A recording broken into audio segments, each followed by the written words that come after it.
ராதே கிருஷ்ணா. வணக்கம். நான் உங்கள் சிகியம்மா பேசுகிறேன். சிவபெருமானின் 64 திருவிளையாடல்களை தினம் ஒரு திருவிளையாடலாக பார்க்குறோம். அந்த வரிசையில் இன்றைக்கி 61வது திருவிளையாடல் மண் சுமந்த படலத்தை பற்றி பார்க்க போகிறோம். நேற்று என்ன பார்த்தா ஞாபகம் இருக்கா? நேற்று நரிகளெல்லாம் குதிரையாக மாற்றி அரிவர்த்தன பாண்டியன்ட்ட ஒப்படைச்சாங்க. அதுக்கப்புறம் அந்த குதிரைகள்லாம் என்ன பண்ணிட்டாங்க, நரியாக மாற்றி அங்கேருந்து எல்லாம் ஓடுற மாதிரி சிவபெருமான் பண்ணிட்டார். இதனால் அரிமர்த்தன பாண்டியனுக்கு கோபம் என்ன பண்ணிட்டாரு, மாணிக்க வாசகர் தண்ணியில் தூக்கி போடவும், அவர் அந்த வெறும் மணலில் படுக்க வைக்கவும் அவர் ரொம்ப கொடுமைப்படுத்துகிறாங்க. இதெல்லாம் பார்த்துட்டு சிவபெருமானுக்கு கோபம் என்ன பண்ணிட்டாரு, வைகை அணையவே உடச்சிட்டாரு. அதனால் தண்ணி அதிகமாக வரவுமே உடனே அரிமர்த்தன பாண்டியன் என்ன பண்ணிட்டாரு, வீட்டுக்கு ஒருத்தராக போய் அந்த அணையை அடைக்கணும் அப்படின்னு சொல்லிட்டாரு. உடனே எல்லாரும் என்ன பண்ணிட்டாங்க, அவங்கவுங்க தனித்தனியாகவும் அடைக்கிறாங்க, ஆள் வச்சு அடைக்கிறாங்க. அப்போ வஞ்சி அப்படின்னு சொல்லி ஒரு பாட்டி இருக்காங்க. அந்த பாட்டிக்கு ரொம்ப வயசானதுனால அவங்களால வேலை செய்யவும் முடியாது, ஆள் வைக்கிற அளவுக்கு அவங்களுக்கு வசதியும் இல்லாததுனால அவங்க சிவபெருமான் கிட்ட வேண்டுறாங்க. அந்த வஞ்சி பாட்டி எப்படி அப்படின்னாக்கா, அவங்க பிட்டு செஞ்சு விற்கிறாங்க. முதல் செய்கிற பிட்டை சோமசுந்தரேச பெருமாளுக்கு படைச்சிட்டு அதை ஒரு சிவனடியாருக்கு கொடுத்துட்டு அதுக்கப்புறமேட்டு விற்கிற பிட்டில் வர காசை வச்சு தான் அவங்க ஜீவனம் நடத்திட்டு இருந்தாங்க.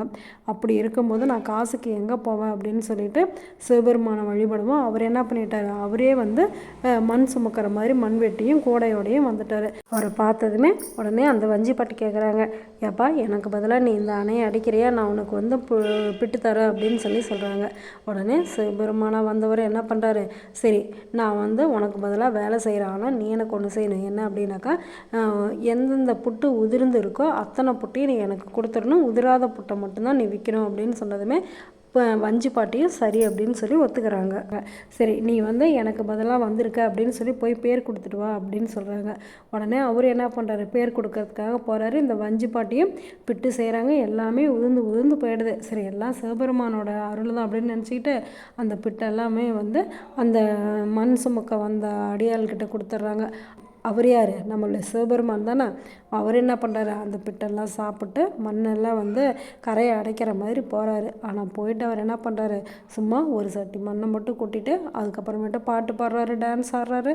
அங்கே இருக்கிறவங்க எல்லாருக்கிட்டேயுமே கேலியும் கிண்டலமாக இருக்காங்க. எல்லாரும் அவரை பார்த்து சிரிக்கிறாங்க. இதனால் அடுத்தவங்க வேலை செய்கிறதும் கெடுது. அதனால் காவலர்கள்லாம் இவரை மிரட்டிக்கிட்டே இருக்காங்க. அதுக்கப்புறம் இவர் என்ன பண்ணுறாரு, போய் பிட்டை சாப்பிட்டு மறுபடியும் படுத்து தூங்கிடுறாரு. இதெல்லாம் பார்த்துக்கிட்டே இருந்துட்டு காவலர்கள் அரிமர்த்தன பாண்டியன்ட்ட சொல்கிறாங்க. அரிமர்த்தன பாண்டியனும் பார்த்துட்டு என்ன பண்ணுறாரு, கோவம் தன் கையில் இருக்கிற தங்க பிரம்பாலேயே அவருடைய முதுகில் அடிக்கிறாரு.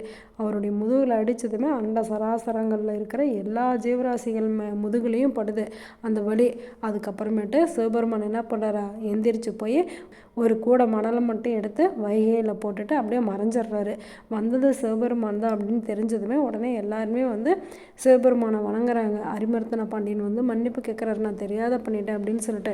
மாணிக்க வாசகர் அவருடைய சொந்த செலவுக்காக காசு எடுக்கலாம், என்னுடைய அடியார்களுக்காக தான் அவர் செலவு செஞ்சார், அதனால் அவர் மேலே எந்த தப்பும் இல்லை, மாணிக்க வாசகர் சொற்படி நீ நீதி தவறாமல் ஆட்சி செய் அப்படின்னு சொல்லிட்டு ஆசிரியரியாக அவர் சொல்லிட்டாரு. அதுக்கப்புறமேட்டு அரிமர்த்தன பாண்டியனை என்ன பண்ணுறாரு, மாணிக்க வாசகர்கிட்ட போய் மன்னிப்பு கேட்டு அதுக்கப்புறமேட்டு ரொம்ப சீரும் சிறப்பமாக ஆட்சி நடத்துகிறாரு. இதுதான் மண் சுமந்த படலம். பக்தர்களுக்காக சிவபெருமான் கூலியாளாக கூட வராரு அப்படிங்கிறது இந்த திருவிளையாடல் நம்மளுக்கு சொல்லியிருக்கு. அது மட்டும் இல்லை, மாணிக்க வாசகர் சிவபெருமான் மேலே எவ்வளோ பக்தியாக இருந்தால் அவரே குருவாகவும் வந்திருப்பார், அவரே குதிரையை கொண்டுட்டு கொடுக்குறாரு.